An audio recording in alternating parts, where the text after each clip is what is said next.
messieurs, je voudrais vous faire part de ma très vive joie d'être auprès de vous. Vous savez, aujourd'hui, je parle beaucoup à beaucoup de monde sur TV Liberté, mais je n'y vois pas. Et ça, c'est quelque chose de fondamental, c'est que je vous vois et que cela me rappelle beaucoup de souvenirs. Et en quelques secondes, je voudrais vous dire, en fait, ce qui est le fond de ma pensée, très rapidement. Moi, je suis quelqu'un de simple, de particulièrement simple, et la promesse que j'ai fait plusieurs promesses dans ma vie, celle qui compte, c'est-à-dire à Dieu. Et j'ai fait ma promesse scout. Et dans ma promesse scout, il y a un mot que j'ai fait mien, je maintiendrai. Quoi qu'il arrive, je maintiendrai. C'est la devise. C'est la devise, d'ailleurs, on déjà compare à Orange, c'est la devise de la ville d'Orange, c'est aussi la devise des Pays-Bas, bien évidemment. Je maintiendrai. Voilà, devant tous, je m'engage. Et à partir de là, quels sont ceux qui sont mes amis, quels sont ceux qui ne le sont plus? Ceux qui sont mes amis sont ceux qui maintiennent, c'est-à-dire qui trouvent la persévérance, la ténacité, la capacité de rester eux-mêmes. Et c'est en cela que j'ai toujours mis Bernard Anthony parmi, et je suis fier de cela, parmi mes amis.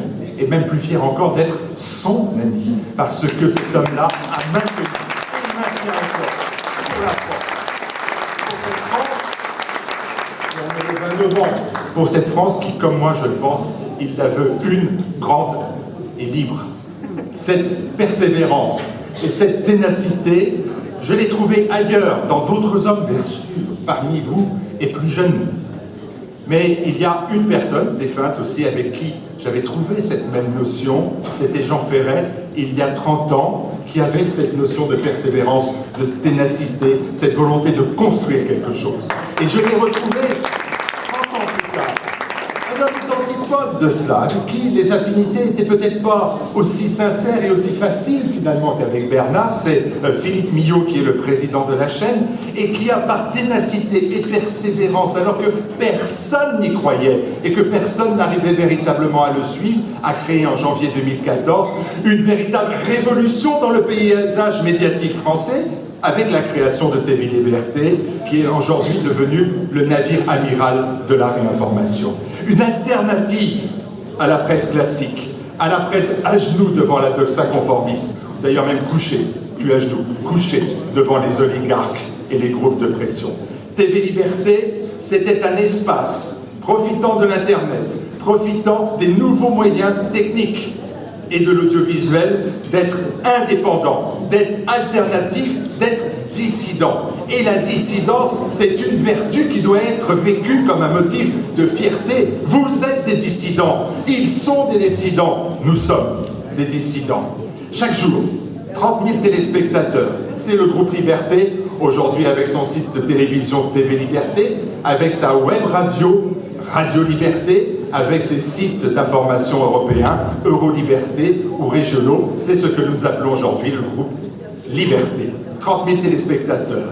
Ce sont 15 000 membres de Twitter, 35 000 membres de YouTube, 75 000 membres de Facebook. Ce ne sont pas mes chiffres, ce sont les chiffres de ces organismes-là, qui ne sont pas des organismes amis. 100 000 applications de la chaîne TV Liberté ont été prises depuis quelques mois. 150 000 personnes ont suivi le premier débat que nous avons retransmis en direct sur Trump pour essayer de démontrer que derrière l'image crapoteuse qui était présentée de Donald Trump, il y avait des aspects certainement néfastes et nuisibles, mais il y avait aussi des aspects très positifs. Une majorité d'Américains a dû considérer d'ailleurs que les aspects positifs étaient supérieurs à celles de la sorcière. 250 000 personnes pour le documentaire sur Trump, ensuite 400 000 personnes pour l'entretien que j'ai mené avec Philippe de Villiers, 150 000 personnes avec Robert Ménard.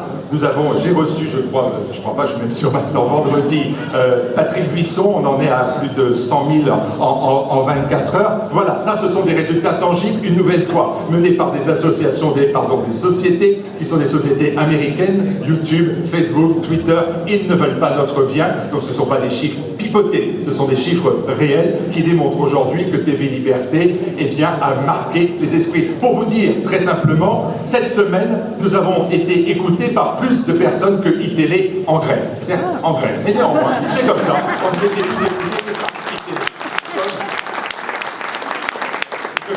Que TV Liberté se met en grève parce qu'il y a un pédophile ou un prétendu pédophile qui le rejoint, par définition, nous sommes donc à l'abri de ce genre d'épreuve. TV Liberté se fait l'écho et le porte-parole des défenseurs de l'esprit français et de notre civilisation européenne. Nous l'avons voulu, Philippe et moi, Philippe Millot et moi, comme une maison commune. Elle n'est la télévision d'aucun lobby. C'est comme ça. Elle n'est la télévision d'aucun parti. C'est comme ça. Elle n'a pas pour rôle, et c'est comme cela, de donner des consignes de vote. Les téléspectateurs sont adultes, nous nous donnons les éléments de réflexion et chacun décide bien évidemment en son âme et conscience. N'attendez pas de TV Liberté qu'il vous transmette des ordres ou des consignes de vote, ça n'est pas le rôle d'un média audiovisuel. Ça c'est parfaitement clair et le faire c'est une erreur et c'est particulièrement nuisible. À vous de regarder. Nous accueillons tous les partis politiques de droite, patriotes, conservateurs, libéraux, nationaux, nationalistes, radicaux, tout ce que vous voulez. Enfin, radical, j'entends, radical, nationaliste, pas radical, du milieu du pays de Bernard, et son commune. Donc, ce n'est pas de donner des consignes de vote. C'est pas non plus de faire de la propagande. Et là, j'attire votre attention sur le fait, et c'est essentiel, il faut bien comprendre, que l'information, de la réinformation, ce que nous appelons la réinformation, elle doit être vérifiée et exemplaire. Il ne s'agit pas de faire de la propagande, il s'agit de faire une contre-propagande, c'est-à-dire de démontrer le travestissement de la réalité. Donc nous ne sommes pas là pour faire de la propagande, nous sommes là pour montrer que les médias mainstream, que les médias classiques, que les médias qui sont ceux que vous recevez à 99% sur vos écrans de télévision et sur vos radios, eh bien sont des menteurs. Autre point important, j'essaie d'aller vite parce que vous avez d'autres interventions beaucoup plus importantes que celle-là, mais néanmoins, TV Liberté, c'est un mot que je reprends 100 fois. Alors il y a le journaliste de TV Liberté qui enregistre bien évidemment pour le journal demain cet épisode. Alors il sait que ce terme-là, c'est Hervé Grandchamp qui travaille avec Jean-Yves Le Gallou et qui fait l'émission Immédiat chaque semaine avec Jean-Yves Le Gallou. Parce qu'à TV Liberté, on travaille du samedi, on travaille le dimanche, n'est-ce pas, eh bien, il y a un terme que j'utilise souvent. Alors, il est un peu galvaudé. Alors, comme il est galvaudé, des fois, on le regarde en souriant, ce mot-là, on se dit, oh là là, qu'est-ce qu'il cache dans la réalité? Est-ce que c'est le vieil hypocrite qui parle? Non, non, c'est le terme le plus beau que je trouve, qui est celui de la bienveillance. La bienveillance. Nous avons comme principe, comme média alternatif et non conforme, d'être bienveillant, c'est-à-dire de trouver en chacun ce qu'il a de plus beau pour défendre l'esprit français. J'ai reçu Michel Onfray. On m'a dit, mais reçois pas Michel Onfray. Vous te rends compte, Onfray, ce qu'il a dit il y a 20 ans. Mais je me fous de ce qu'il a dit il y a 20 ans. Je sais ce qu'il a dit il y a 20 ans, je le combattais il y a 20 ans. Donc celui qui me le disait, lui, ne combattait pas. Moi, il y a 20 ans, je le combattais, Michel Onfray. Mais je prends Michel Onfray tel qu'il est aujourd'hui. Or, aujourd'hui, Michel Onfray, il a une valeur pour nous.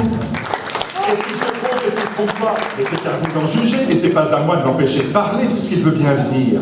Et la même chose pour Patrick Buisson et tant d'autres. C'est la bienveillance. Cette bienveillance-là, je l'ai voulu à TV Liberté, parce que c'est vrai que je ne la retrouvais pas nulle part ailleurs, et sûrement pas de l'endroit où j'avais été jeté.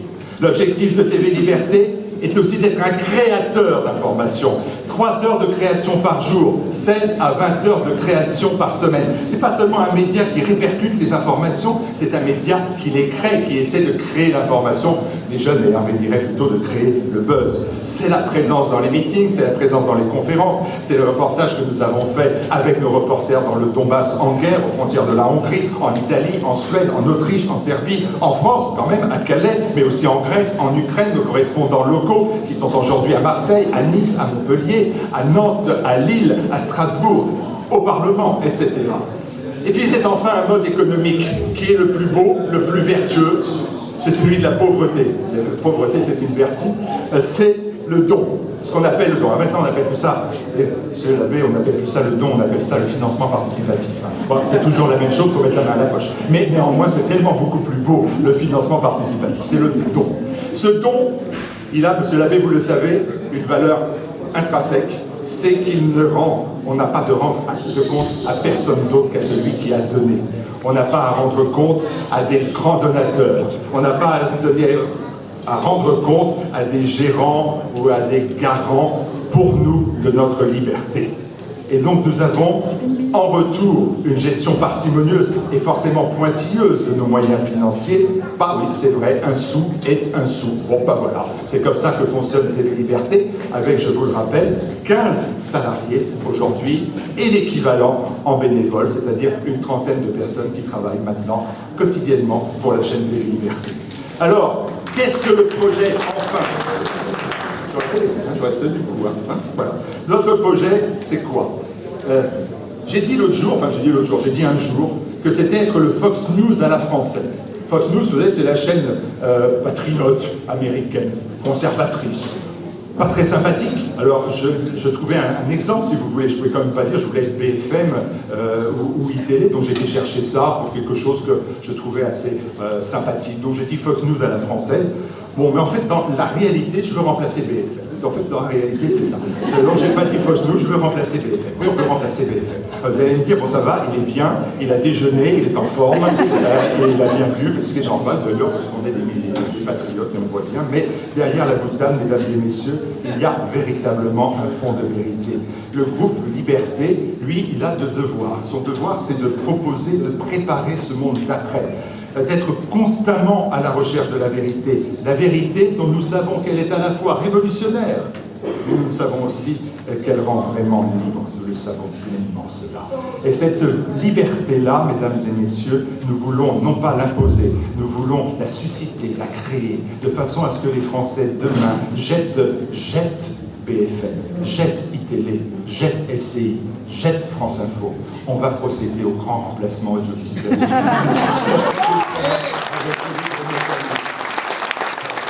Alors, nous y arriverons si nous en avons bien sûr les moyens, si nous en avons l'aide de la Providence dans tout cela.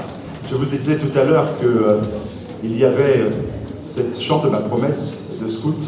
Il y avait aussi bien évidemment ce chant à la Vierge des Chemins qui dit que sur ma route, sur notre route, et pour le plus grand effort, soutiens-moi, Vierge des Chemins. Eh bien, oui, il va falloir soutenir, et puis il va falloir aussi nous aider à cela, mais je vous le promets, notre volonté, c'est de les remplacer, c'est de les virer, c'est d'être à leur place pour vous, enfin.